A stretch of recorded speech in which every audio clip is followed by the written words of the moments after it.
Oke, tenses itu ada banyak. Ada yang bilang 16, ada yang bilang 12, dan dua-duanya nggak salah. Tapi jujur, kalau lu cuma butuh buat komunikasi, simple talk, small talk, lu hanya butuh 5 tenses saja.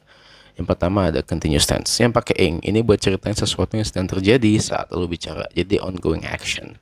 Terus ada present tense yang pakai verb satu. Ini yang paling berguna karena fungsinya banyak. Dia bisa buat kebiasaan, dia bisa juga buat ceritain tentang diri lu, tentang orang lain, dan juga tentang fakta, dan banyaklah fungsinya. Dia pakai verb satu. Terus ada past tense. Past tense dipakai buat menceritakan sesuatu yang terjadi di masa lalu, dan biasanya dia ada time signal kayak yesterday, 2 days ago, 3 days ago, last night, dan sebagainya. Beda dengan perfect tense yang hanya fokus ke sudah atau belum. Well, bisa tentang masa lampau juga, tapi itu yang biasanya berkaitan dengan masa sekarang.